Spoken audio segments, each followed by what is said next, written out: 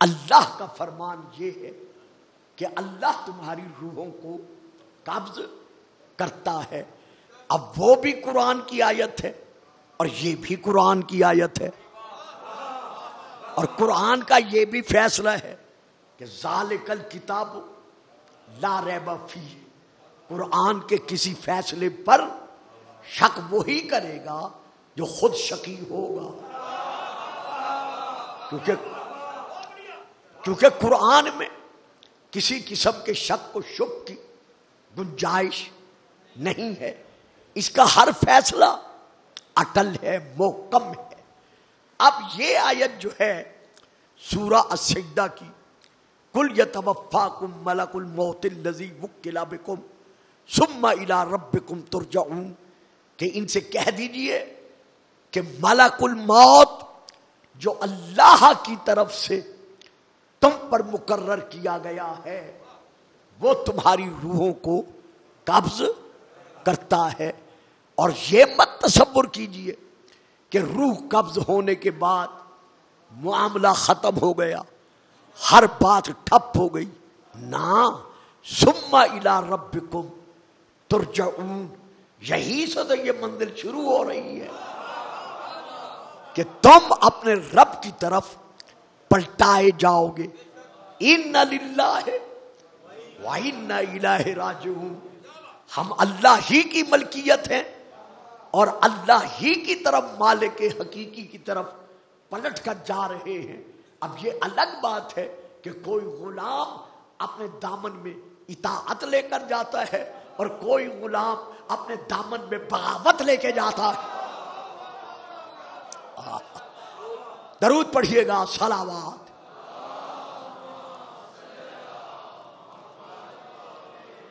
اب میں پھر آپ کے سامنے سورہ نمبر 16 آیت نمبر 32 النحل کی یہ آیت پڑھ رہا ہوں. الذین تتوفاہم الملائکۃ طیبین یقولون سلام علیکم ادخلوا الجنۃ بما کنتم تعملون. الذین تتوفاہم الملائکۃ طیبین، کچھ لوگ ایسے ہیں کہ جو شرک و کفر و نفاق کی نجاست سے پاک ہیں، ان کی روحیں ملائکہ قبض کرتے ہیں. یعنی کچھ لوگ جو کہ شرک، کفر اور نفاق کی بیماری سے پاک ہیں، نجاست سے پاک ہیں، ان کی روحیں فرشتے ملائکہ قبض کرتے ہیں. اور ایسے لوگوں کے لیے روح قبض کرتے وقت انہیں ڈراتے نہیں، خوف نہیں دلاتے، ان کے بدن میں کپ کپی پیدا نہیں کرتے، انہیں آنے والے وقت سے ڈراتے نہیں ہیں، بلکہ کیا کرتے ہیں؟ یقولون سلام علیکم ادخلوا الجنۃ، ان لوگوں سے کہتے ہیں ہمارا تم پہ سلام. درود پڑھیے گا، صلوات.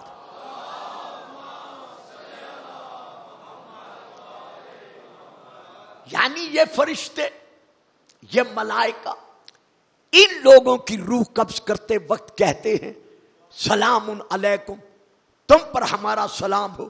اور اس کے بعد کیا کہتے ہیں؟ ادخلوا الجنۃ، جاؤ سیدھے جنت میں داخل ہو جاؤ. یعنی ادھر روح قبض کرتے ہیں. پھر سنیں، بڑے آرام سے سنیں.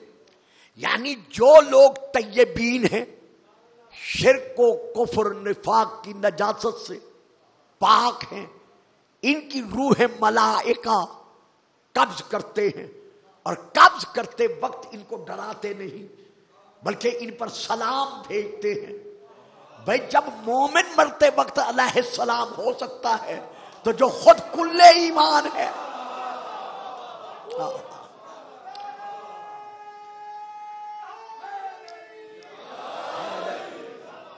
تو اب یہ ملائکہ ان سے کہتے ہیں کہ سلام، تم پر سلام ہو، ادخلوا الجنۃ، جاؤ جنت میں داخل ہو جاؤ. اب یہاں میں ایک بہت پیاری فکر دینے لگا ہوں، خدا آپ سب کو سلامتی دے.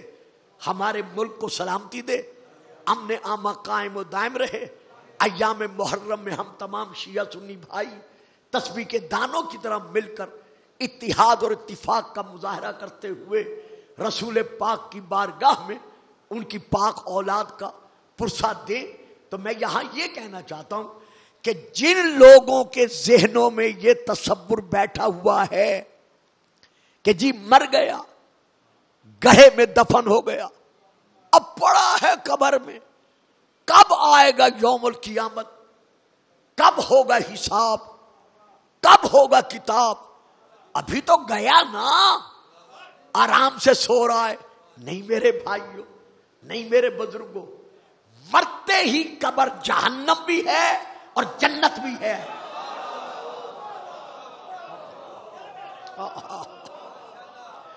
یعنی یہ تصور کر لینا کہ اب مر گیا ہے، دفن ہو گیا ہے، پڑا ہے پڑا رہے گا، جب قیامت آئے گی دیکھا جائے گا۔ نہیں عزیزان محترم، نہیں بزرگان دین، نہیں برادران ملت، بلکہ قرآن سے ثابت ہے کہ جب مرنے والا مر کر قبر میں جاتا ہے تو قبر میں جاتے ہی اس کے لیے جہنم بھی ہے اور اس کے لیے جنت بھی ہے۔ جنت کے لیے یہ میں آیت یہ پڑھ رہا ہوں کہ ادخلوا الجنت، کہ اس سے کہا جائے گا کہ جاؤ ادخلوا الجنت، جا سیدھا جنت میں داخل ہو جا۔ یہ ہے ایک آیت۔ اب میں دوسری آیت پڑھ رہا ہوں سورہ یاسین کی۔ جب حبیب النجار کو شہید کر دیا گیا، کچھ تاریخوں میں ہے پتھر مار کر انہیں شہید کیا گیا، اور کچھ تفسیروں میں ہے نہیں، بلکہ ان کی پیشانی اور سر کے درمیان آرا رکھ کر ان کو دو حصوں میں چیر دیا گیا، تقسیم کر دیا گیا۔ ادھر ان کی شہادت ہوئی۔ اب پڑھیے قرآن کی لدخل الجنت، ادھر زمین پر گرا اور ادھر اس سے کہا گیا جا سیدھا جنت میں داخل ہو جا۔ معلوم ہوا قبر میں جنت ہے۔ دو دلیلیں۔ اب میں جہنم کی طرف آ رہا ہوں۔ النار یعرضون علیہا غدوا وعشیا، جب کوئی اپنے دامن میں فرعونی اعمال لے کے مر جاتا ہے، یعنی غرور و تکبر کا مجسمہ بن کر، شیطان کی شیطانیت کی چلتی پھرتی تصویر بن کر، ظلم و ستم و جبر و استبداد کی علامت بن کر، بے دینی کا نمونہ بن کر جب کوئی مر جاتا ہے اور قبر میں جاتا ہے تو پھر کیا ہوتا ہے؟ صبح و شام اس کی قبر میں آگ اس پر پیش کی جاتی ہے۔ واہ جی واہ، بڑے ہی چپ کر کے آپ بیٹھ گئے۔ میں نے آپ کو ڈرایا تو نہیں ہے، آپ چپ کر گئے۔ درود پڑھیے گا، صلوات۔ بابا یہ آیت فرعونیوں کے متعلق ہے، حسینیوں کے متعلق تو نہیں ہے جو آپ چپ کر گئے۔ تو صبح شام ان کے قبر کے گڑھے میں ان کے لیے آگ پیش کی جاتی ہے۔ تو آیات کے اس سلسلے سے یہ ثابت ہو گیا کہ قبر میں جنت بھی ہے اور قبر میں جہنم بھی ہے۔ اب میں اپنی عادت کے مطابق، جو آج کل آپ جانتے ہیں میری عادت تقریر ہے، خطاب ہے، میں حوالہ دے رہا ہوں تفسیر الکشاف، جلد نمبر 4، مطبوعہ بیروت لبنان، حضرت علامہ زمخشری علیہ الرحمہ کی۔ اس کی باہر کی جلد سبز کلر کی، اس کا بارڈر سنہری کلر کا، اس کا اندر کا کاغذ سفید عمدہ کاغذ، اس کی اوپر کی آیت قل لا اسألکم علیہ اجرا الا المودۃ فی القربی۔ اس آیت کی تفسیر میں حضرت علامہ زمخشری علیہ الرحمہ نے رسول کی 13 حدیثیں لکھی ہیں. اس میں میں 13 نہیں پڑھ رہا، میں صرف 1 یا 2 پڑھوں گا جن کا میرے مضمون سے تعلق ہے. پہلی حدیث یہ ہے، قال رسول اللہ صلی اللہ علیہ وآلہ وسلم الا ومن مات علی حب آل محمد مات شہیدا. خبردار، جو دل میں آل محمد کی محبت رکھ کر مر جائے اسے مردہ نہ کہنا. اسے مردہ نہ کہنا، بلکہ میں صادق رسول، نبی الانبیاء، سید المرسلین، خدا کی منہ بولتی زبان، میں اعلان کر رہا ہوں کہ جو بھی میری آل کی محبت رکھتے ہوئے مر جائے وہ شہید ہے. یعنی قیامت کے دن جو رتبہ شہیدوں کا ہوگا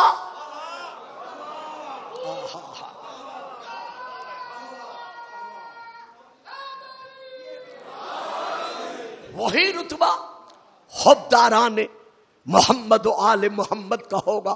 لیکن صرف دعویٰ نہ ہو، دعوے کی دلیل بھی ہو.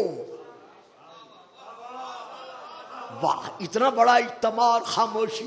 صرف محبت کا دعویٰ نہ ہو بلکہ دعوے کی دلیل بھی ہو. یہ کہنا کہ میں آل محمد کا غلام ہوں یہ الگ بات ہے.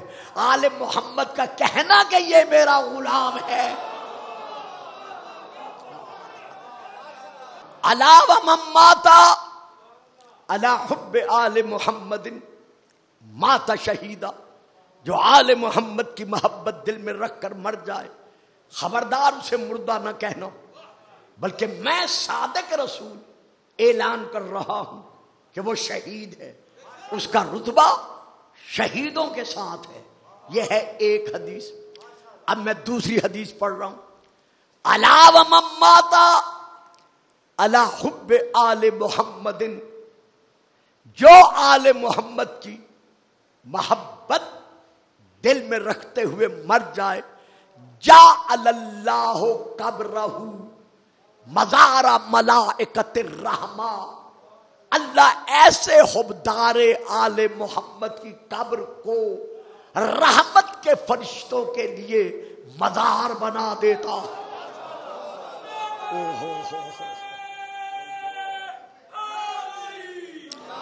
اللہ اکبر. ذرا دیکھیے، حدیث پڑھ رہا ہوں جس کی خاطر میں نے پہلی 2 حدیثیں پڑھی ہیں. رسول پاک ارشاد فرما رہے ہیں، الا ومن مات علی حب آل محمد. سبحان اللہ، سبحان اللہ. ناز کیا کریں اپنے مقدر پر، فخر کیا کریں اپنے آپ پر. اہل سنت ہیں یا اہل شیعہ ہیں، جو بھی آل محمد کے حبدار ہیں، سجدہ شکر ادا کیا کرو کہ تم حبداران آل محمد کی صفوں میں ہو. اور رسول کیا فرما رہے ہیں، الا ومن مات علی حب آل محمد. جو آل محمد کی محبت دل میں رکھ کر مر جائے، فتح لہ فی قبرہ بابان الی الجنہ. اس کی قبر میں 2 دروازے جنت کی طرف کھول دیے جاتے ہیں. یعنی وہ قبر میں رہ کر قیامت تک کے لیے جنت کا انتظار نہیں کرتا. انتظار کرنا اور بات ہے، قبر کو جنت بنانا.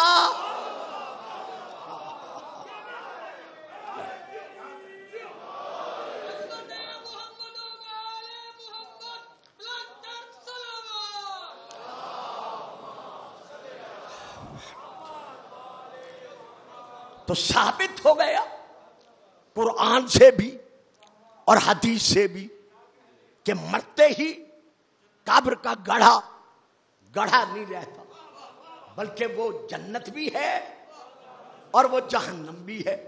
اب رات کو سوتے وقت اپنے دل کو ٹٹولا کرو، کیونکہ ارشاد خداوندی ہے کہ میرا حبیب قالت الاعراب آمنا قل لم تؤمنوا